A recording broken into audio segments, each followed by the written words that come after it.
आपल्या समोर छत्रपती शिवाजी महाराज जयंतीच्या निमित्ताने एक भाषण प्रस्तुत करणार आहे.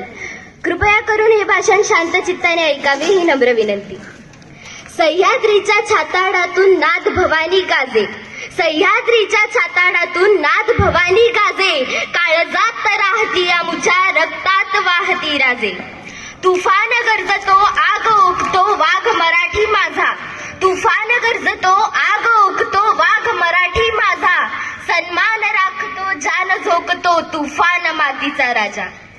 वाघाची चाल गरुडाची नजर, स्त्रियांचा आदर शत्रूचे मर्दन, असेच असावे मावळ्यांचे वर्तन, हीच छत्रपती शिवाजी महाराजांची शिकवण.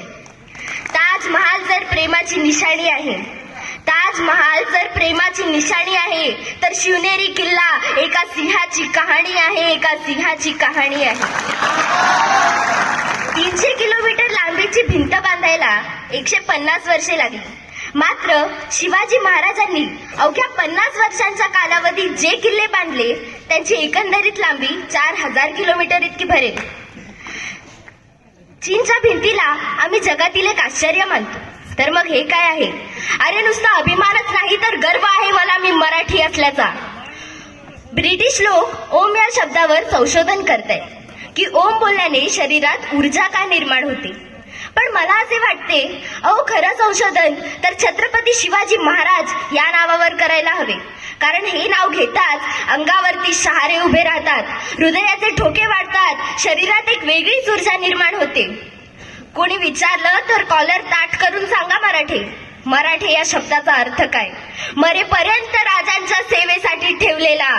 जगदंब जगदंब. 12 महिने, 11 खेळाडू, 10 बोटे, 9 ग्रह, 8 दिशा, 7 आश्चर्य, 6 संवेदना, 5 महासागर, 4 वेद, 3 ऋतू, 2 डोळे आणि फक्त एक Shivba. Maratha one man show. एकच राजे शिवराय माझे. सूर्य नारायण जर उगवले नसते तर आकाशाचा रंगच समजला नसता.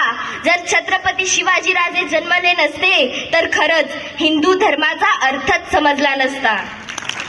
हे हिंदू प्रभो शिवाजी राजा, बांधकर पगड़ी जब शिवाजी महाराज तैयार होते, उठाकर तलवार जब घोड़े पर सवार होते, तो झुकते सब अल्लाह के बंदे और कहते काश हम भी मराठा होते, काश हम भी मराठा होते.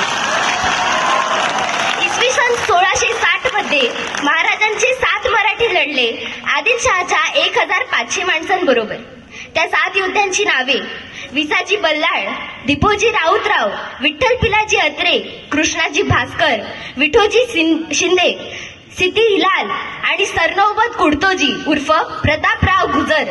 वेडात मराठे वीर दौडले 7, या वीरांना मानाचा मुजरा. मित्रांनो, शाहिस्ते खानाला रोज डायरी लिहिण्याची सवय होती. त्याच्या डायरीचे नाव शाहिस्ते खान बुर्जी असे आहे. यात खानानं शिवरायांनी केलेल्या अहल्याचा प्रसंग नमूद केलेला आहे. आणि याच बुर्जीत खानानं आणखी एक घटना नोंदवली आहे. तो असं लिहितो, शिवराय आले तसे तुफान वाऱ्यासारखे लाल महालातून निघून गेले. काही वेळाने गोंधळ थांबला. शाहिस्ते खानाची एक बहीण धावत धावत खानाकडे आली आणि म्हणाली,